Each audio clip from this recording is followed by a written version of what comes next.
किसान साथियों farm house पे हम आए हुए हैं जहाँ पे कि हमने इनका वीडियो बनाया है। उन सारे वीडियो का मैं डिस्क्रिप्शन बॉक्स में लिंक डाल दिया, आप देख सकते हैं। साथ ही साथ दोस्तों, गुच्छे वाली सरसों जो है कि बहुत प्रचलन में है, माना जा रहा है कि उसका उत्पादन बहुत ज़्यादा है। तो आइए आज हम भैया से बात करते हैं, क्योंकि इनके पास गुच्छेदार सरसों है। तो जिन्हें भी चाहिए वो वाराणसी से, चंदौली से रिलेटेड आप मांग सकते हैं इनसे। तो भैया बताइए। नमस्कार। पहले तो आपको और सभी किसान भाइयों को और जो भी ये वीडियो देख रहे हैं उन सभी को, और जिनको भी इस समय सरसों की बुआई करनी है, गुच्छेदार सरसों की, तो बीज आप हमारे सामने देख सकते हैं। इतना ही नहीं है, पूरे बोरे का है, क्योंकि हम भी बुआई करेंगे, है ना। धान की कटाई चल रही है, उसके जस्ट बाद बुआई कर देंगे। तो इसका समय अभी है, लेट करेंगे तो इसका प्रोडक्शन बहुत ज़्यादातर डाउन हो जाएगा। तो इसमें लेट अभी करने का समय आपके पास नहीं है, पहला चीज़। दूसरा चीज़ कि आप ऑनलाइन भी यदि आप कहीं बाहर के हैं तो हमारे यहाँ कह सकते हैं, हमारे यहाँ पोस्ट ऑफिस है, हम ट्रांसपोर्ट लगा देंगे। ट्रांसपोर्ट चार्ज अलग से पड़ेगा, बाकी ये 1000 रुपये केजी बीज का दाम है यदि प्लॉट पे आके ले रहे हैं तो, है ना। सरसों का इसके पैदावार की अगर बात करें तो बहुत ज़्यादा इसका पैदावार होता है ना। आपका 30 कुंटल प्रति एकड़ में चला जाता है, 25-30 कुंटल, है ना। कहीं कहीं 18 औसतन, मतलब 18 तो मिनिमम इसका है ही, है ना। कहीं कहीं अगर गुणवत्ता अच्छी रहे तो 30 कुंटल तक भी चला जाता है, बहुत होता है। अगर 18-20 भी हुआ तो बहुत हुआ 1 एकड़ में, है ना। 4-5 कुंटल पैदा होने में हम लोग का जोर हो जाता है एरिया में, ठीक है। लेकिन इसकी गुणवत्ता अच्छी है। ये दूसरा बात ये है कि ये इतना ठोस पेड़ का होता है कि गिरता नहीं है ना। तो जो सरसों गिर जाते हैं वो समस्या इसमें नहीं आता है, ठीक है। और इस बात करें तो मेन समय का इस पे ध्यान विशेष करना है। पैदावार अच्छी है ना। बड़े साइज़ का है, आप सामने कैमरा रख के इसको दानों को दिखा सकते हैं, ठीक है। और भी अन्य जानकारी यदि इससे पे लेना है तो आप ऑनलाइन सर्च भी कर सकते हैं। इसका पूरा डाटा आपको ऑनलाइन मिल जाएगा। हाँ, गुच्छेदार नाम से आप सर्च कीजिएगा, गुच्छेदार सरसों, तो ऑनलाइन सारा इसका विवरण आपको मिल जाएगा। कोई दिक्कत। इसके लगाने का सही समय लगाने का यही है कि सितंबर के लास्ट और अक्टूबर का पहला ही वीक है, यानी अब तक इसको लग जाना चाहिए। लेकिन जिनके यहाँ भी अभी, चूंकि हम लोग के यहाँ धान उनका थोड़ा इशू होता है ना, तो अभी अक्टूबर तक आप इसको लगा सकते हैं। थोड़ा बहुत प्रोडक्शन डाउन जाएगा, लेकिन अभी तक हो जाएगा। नवंबर दिसंबर में जा रहे हैं तो अब धीरे धीरे काफ़ी लेट हो जाएगा, तो पैदावार कम हो जाएगा। और तेल की मात्रा अन्य जो सरसों हैं उससे तेल का मात्रा बढ़िया है ना। और अभी तक हम पेराई चूँकि नहीं किए हैं तो उस पर हम कुछ ज़्यादा नहीं कर सकेंगे, इसीलिए हमने कहा कि ऑनलाइन आप इसको विजिट कर सकते हैं, गूगल पे, यूट्यूब पे, है ना, अन्य जगह। फिलहाल आप बीज इसका उपलब्ध करा सकते हैं। हाँ, बीज उपलब्ध करा सकते हैं। अगले साल हम बोए थे तो इस वजह से हमारे पास अच्छा खासा इसका स्टॉक है। अब बुआई के बाद जो बीज मेरे बच जाएंगे तब पेराई करेंगे तो तेल का अंदाज़ा बता पाएंगे।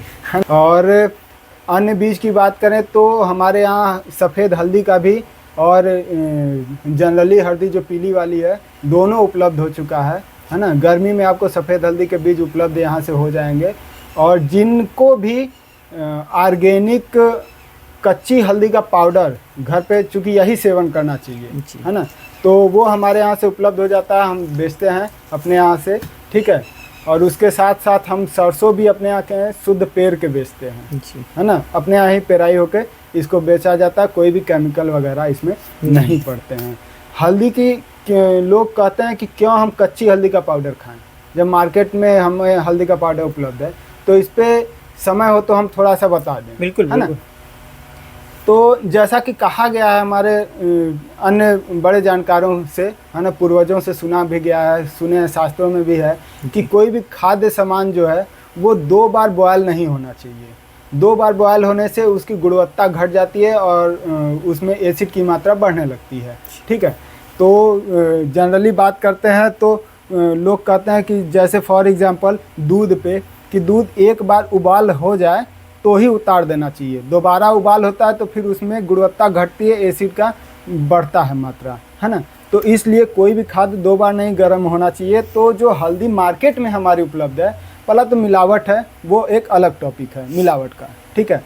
और यदि आप कहीं जानते भी हैं कि लोग पीस के अपने घर से दे रहे हैं, तो उनमें भी दिक्कत ये है कि वो घर पे उसको उबालते हैं फिर सुखवाते हैं, है ना। उबालते इसलिए हैं ताकि उबालने के बाद वो जल्दी से सूख जाए। अगर आप कच्चा हल्दी खेत से निकाल के सुखा रहे हैं और एक तरफ उबाल के सुखा रहे हैं उबाल के सुखाने वाला कुछ दिन में आपका सूख जाएगा, और जो कच्ची हल्दी रहेगी वो कम से कम महीना भर 20 दिन 25 दिन ले लेगा। बहुत टाइम लेता है, लंबा टाइम लेता है। इस वजह से लोग उबाल देते हैं कि फटादन झुरा जाए, फटादन तैयार हो जाए, है ना। इसके चक्कर में एक बॉयल तो हो गया। उसके बाद जब उसकी आप भोजन में इस्तेमाल करेंगे तो जाहिर सी बात है खाने के बाद तो हल्दी डालेंगे नहीं, वो तो बनेगा तभी डालेंगे, है ना। तो बनते वक्त वो फिर से उबाल होगा तो उसकी गुणवत्ता घटती है, जिससे वो पूरी तरीके से शरीर को फ़ायदा नहीं पहुंचा पाता है, जिससे कई सारे रोग हमारे नहीं रुक पाते हैं जो पहले रुक जाते थे, है ना। तो इसलिए हमेशा कच्ची हल्दी का ही पाउडर आप सेवन करें, ताकि सिर्फ एक उबाल हो और इसकी पूरी गुणवत्ता एंटीबायोटिक हमारे शरीर को मिल सके। बहुत अच्छा ये रोग प्रतिरोधक है जी, कैंसर के लिए सबसे बड़ा इलाज बहुत यही है। अच्छा। लेकिन लोगों पे असर नहीं करता उसी वजह से, क्योंकि वो 2 बॉयल हुआ रहता है पहले से, है ना। इसीलिए उन्हें हल्दी डेली खाने में सेवन हो रहा है, फिर भी शरीर को फायदा नहीं कर रहा है। उसका वही कारण है और कोई कारण नहीं। जी सर, ये बात है। ठीक है भैया। अच्छा एक बार और ये बता दीजिए कि और बीज आप कौन कौन सी चीज़ का उपलब्ध करा सकते हैं? हाँ, बीज सरसों का, जैसे गुच्छेदार सरसों हुआ, हल्दी हुआ, पीली हल्दी, सफ़ेद हल्दी, सतावरी, है ना। सतावर भी अपने यहाँ जड़ी लगी हुई है, ठीक है। और धान का, है ना, धान की हर साल हम नई नई वैरायटियों पे रिसर्च करते रहते हैं, ठीक है। गेहूं का, ये इन सब का बीज हम उपलब्ध करा सकते हैं। जो हमारे यहाँ से आके ले सकते हैं उनको तो दे देंगे, ठीक है। और जो काफ़ी दूरी पे हैं और ट्रांसपोर्ट उनके लिए महंगा पड़ रहा हो, तो हम भरसक कोशिश करेंगे कि हम अपने मित्रगण जो भी हमारे यहाँ किसान, है ना, जिनका कांटेक्ट मेरे पास पहले से उपलब्ध है, तो हम उनको उन एरिया के किसान का कांटेक्ट नंबर दे देंगे जहाँ से उन्हें अच्छी क्वालिटी के बीज उपलब्ध हो सके और चावल गेहूँ भी खाने के लिए उपलब्ध हो सके, है ना। ठीक है भैया, धन्यवाद भैया। धन्यवाद।